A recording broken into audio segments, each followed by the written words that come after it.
ବାହା ନ ବାହାଘର କରିଥିଲୁ। ଏବେ ବାହା ହେଲା ପରେ ବେବି ରହିଗଲା ପରେ ମୁଁ ଆଉ କରିନଥିଲି। ଆଜି ଫାଷ୍ଟ ଟାଇମ୍ ମୁଁ ଶାଶୁ ଘରେ କରିବି ଗଣପତି ବାବାଙ୍କର ପୂଜା। ତ ଚାଲନ୍ତୁ କରିବା। ତ ମୁଁ ଆପଣଙ୍କୁ ଫାଷ୍ଟରୁ ଲାଷ୍ଟ ଯାଏଁ ଦେଖୁଛି, ଆପଣମାନେ ଦେଖନ୍ତୁ। ମୁଁ ହେଉଛି ରଶ୍ମିତା, ମୁଁ ଆପଣଙ୍କୁ ମୋ ୟୁଟ୍ୟୁବ୍ ଚ୍ୟାନେଲ୍କୁ ସ୍ୱାଗତ କରୁଛି। ତ ଚାଲନ୍ତୁ ସାଙ୍ଗମାନେ ଦେଖିବା ଆଜି ଗଣପତି ବାବାଙ୍କର ପୂଜା। ତ ଗଣେଶ ମହାପ୍ରଭୁଙ୍କୁ ମଣ୍ଡପ ଉପରେ ବସେଇଲି, ମାନେ ମୁଁ ଯେଉଁ ଡେକୋରେଟ୍ କରିଥିଲି ସେ ମଣ୍ଡପ ଉପରେ ବସେଇଲି।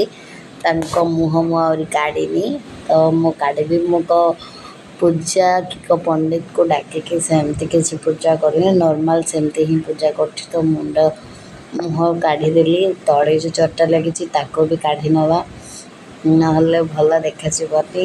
ତ କାଢ଼ି ନେଲି। ତାପରେ ମୁଁ ଦୀପ ଲଗେଇଲି, ଦେଖନ୍ତୁ ଜରି ବି କାଢ଼ିଲି, ଦୀପ ବି ଲଗେଇଲି।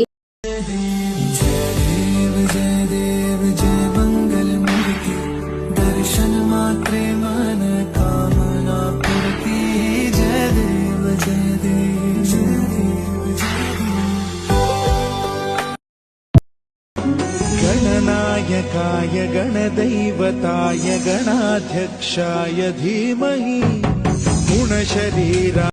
ତ ସନ୍ଧ୍ୟା ହେଲା, ମୁଁ ଆଳତି କରୁଛି ଏବେ ଦେଖନ୍ତୁ।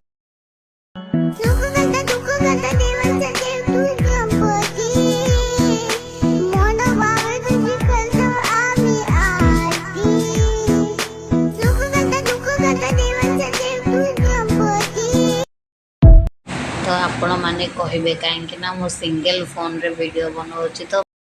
ତ ଏବେ ଗଣପତି ବାବାଙ୍କୁ ଆଳତି କରିଦେଲି, ମୁଣ୍ଡକୁ ବି ଲଗେଇଦେଲି, ମୁଁ ବି ଲଗେଇଦେଲି। ତ ଲାଇକ୍ ଆଣ୍ଡ ସବସ୍କ୍ରାଇବ୍ କରିକି ଯିବେ।